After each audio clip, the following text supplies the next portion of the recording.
Coming up, Prime Minister Andrew Holness announces increased NHD benefits.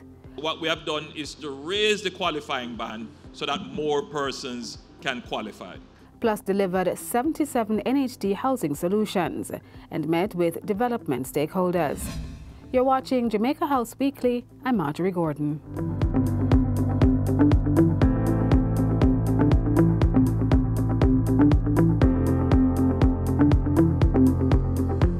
Last week, Prime Minister Andrew Holness announced major increases to the ceiling band of the Housing Microfinance Loan Program. It's a service of the National Housing Trust, NHD, being offered through credit unions.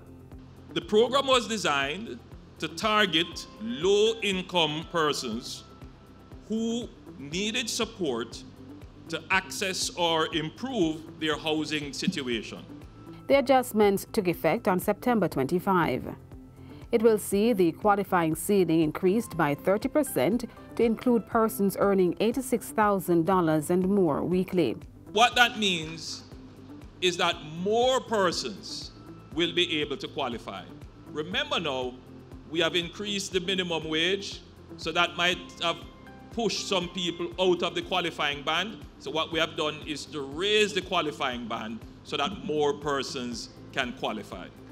Prime Minister Holness also indicated that the maximum loan limit for the program has moved from $1.5 million to $1.9 million. A 30% increase was also seen in the individual loan disbursement ceiling, which now stands at $1.1 million.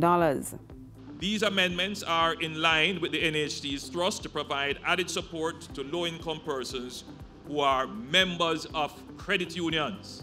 So that is the route through which you would access this housing microfinance program.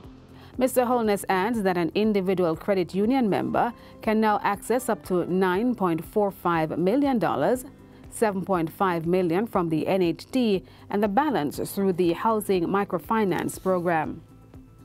Persons can now access a combined loan of up to $10.7 million to purchase a property on the open market worth $12.5 million.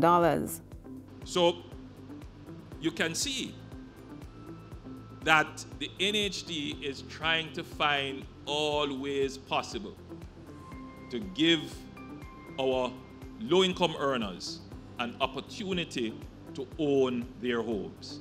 Prime Minister Holness emphasized that it is not a prerequisite for persons accessing the program through their credit union to be an NHD contributor.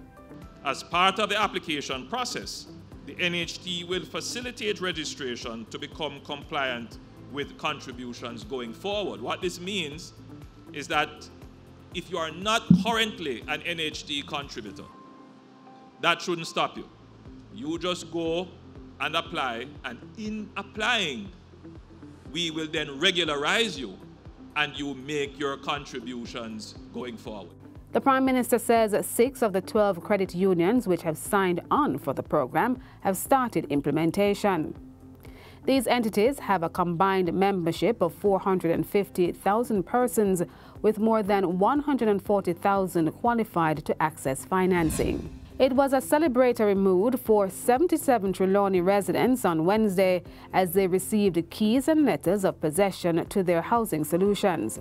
The 35 one-bedroom units and 42 service lots make up Phase 1 of the NHD Windsor Hills development. Prime Minister Holness says of the 77 recipients, 52 were eligible NHD contributors, and of those eligible, 71% were females. In addition, 36% of the beneficiaries are minimum wage earners. I'm always interested in seeing these facts because it speaks to the government's instrumental action in ensuring that we are looking out for our women and we are looking out for persons who are low to middle income. Mr. Holness says 82% of the beneficiaries are between the age of 41 and 60, which indicates that seniors are included in the disbursement. Giving the vote of thanks, new homeowner Silma Ellis expressed gratitude for the property with centralized water storage. Most Honorable Prime Minister Holness, you promised 70,000 housing solutions, and we are happy to be beneficiaries of that promise, sir. Thank you for not only joining us to celebrate the milestone today, but also for your commitment and that of your government to providing quality shelter for Jamaicans. Mr. Holness also encouraged the planting of trees with a symbolic gesture as the country moves closer to the target of planting 3 million trees in 3 years. Back in Kingston, Prime Minister Andrew Holness received an update on the Port Antonio Master Plan. The strategy proposes development in road network, housing, healthcare, tourism, as well as commercial and environmental improvement. And that's it for Jamaica House Weekly. Be sure to join us next time for more of the news stories coming out of the office of the Prime Minister.